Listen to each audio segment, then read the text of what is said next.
On aurait pu vous raconter une belle histoire. Une Porsche d'un autre siècle retrouvée gisant au fond d'une grange abandonnée, confiée à un vieux mécanicien lancé corps et âme dans une improbable rénovation. Filtre vintage, musique épique, il travaille sans relâche. Fondu au noir, une lumière tamisée vient révéler avec élégance ce bijou autrefois abandonné à qui l'a redonné vie. La musique repart, crescendo. Il découvre le chef-d'œuvre sous l'œil complice du vieux mécanicien. Gros plan sur cette larme qui perle au coin de l'œil de l'ancien. L'émotion est à son comble. Fondu au noir, clap de fin. Oui, on aurait pu vous raconter une belle histoire. Mais il y a des fois où la réalité vaut largement la fiction, où le destin est le meilleur scénariste du monde et les passionnés du quotidien les meilleurs acteurs qui soient. Alors nous, on va vous raconter une vraie belle histoire.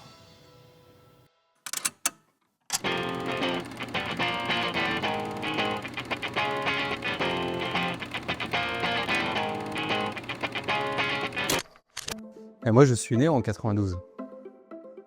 J'ai le même âge que cette voiture, ouais. 1992, j'étais tout petit, j'avais 2 ans, déjà bercé par les sons des moteurs puisque je suis originaire du Mans, donc bercé par les 24 heures et le bruit de toutes les mécaniques, notamment des Porsche.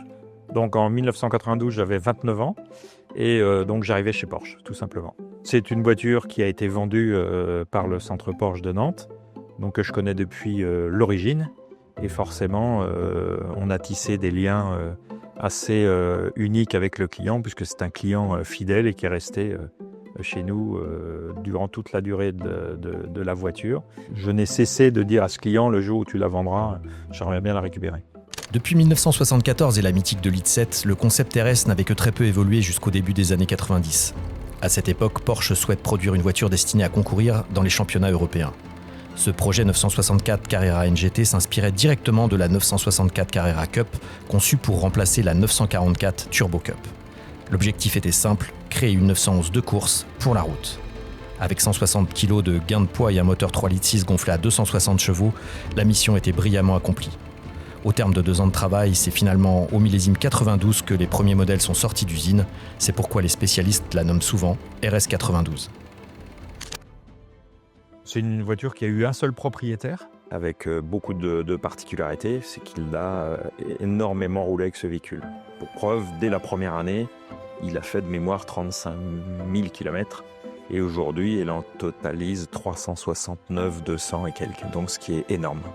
Moi, c'est une génération, la 964, qui m'a toujours plu, parce que pour moi, elle reprend vraiment tous les codes de l'histoire de 911.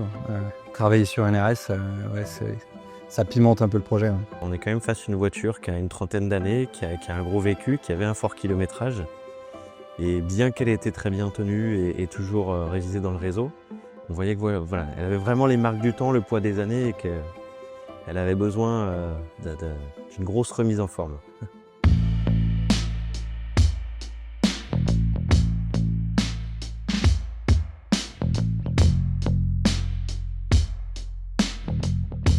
Au centre Porsche, à Nantes, depuis pas mal d'années quand même, on fait pas mal de classiques. Par rapport à des juste remises en état, c'est quand même un autre boulot. On remet tout conforme à l'origine et comme à l'époque.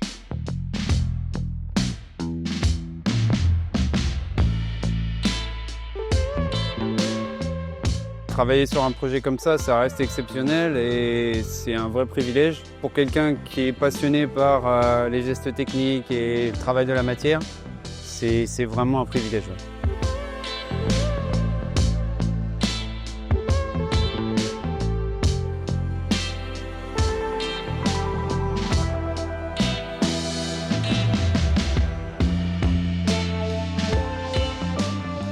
C'est un projet que je quitte pas que j'ai pas quitté depuis 1 mois et demi. Donc tous les jours je suis dessus. Donc je peux voir l'évolution. Des fois les jours sont plus longs que d'autres.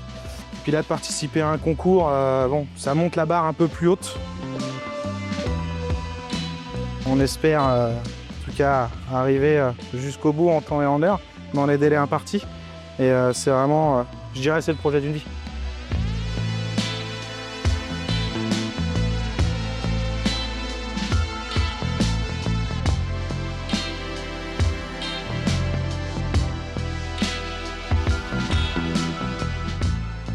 On n'a pas eu vraiment de difficultés, on n'a pas vraiment eu de surprise sur la voiture en général. La voiture, on la connaissait depuis très longtemps. On l'a toujours entretenu, que ce soit les anciens collègues partis en retraite désormais, qui nous ont passé la main et tout ça, à nous les jeunes.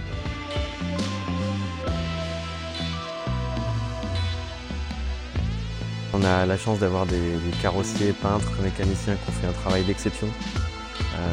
On a travaillé en partenariat aussi avec des fournisseurs, notamment pour les traitements de surface, pour la remise en état du moteur, sur la partie usinage, etc. Tout le monde a travaillé vraiment d'arrache-pied, a donné son maximum et on a un résultat qui est incroyable.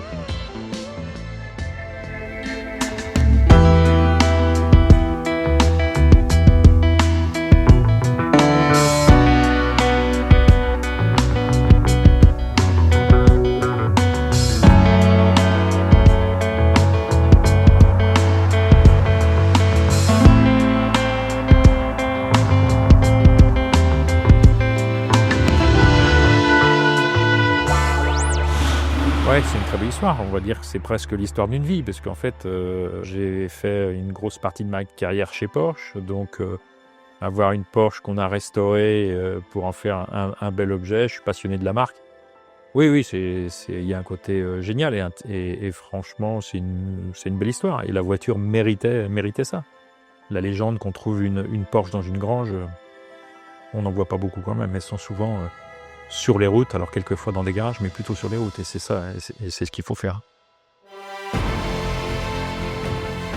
Après 33 ans, 370 000 km et surtout de longs mois de travail acharné, servis par la passion et le collectif des équipes du Centre Porsche Nantes, notre RS 92 est prête à reprendre la route.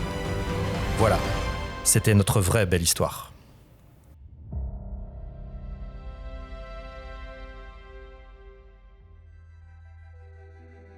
C'est la concrétisation d'une superbe aventure collective, que ce soit au niveau des équipes mécaniques ou carrosserie, ce projet a été porté par tout le Centre Porsche Nantes et nous sommes vraiment très fiers de voir cette voiture aujourd'hui qui est un peu un aboutissement collectif.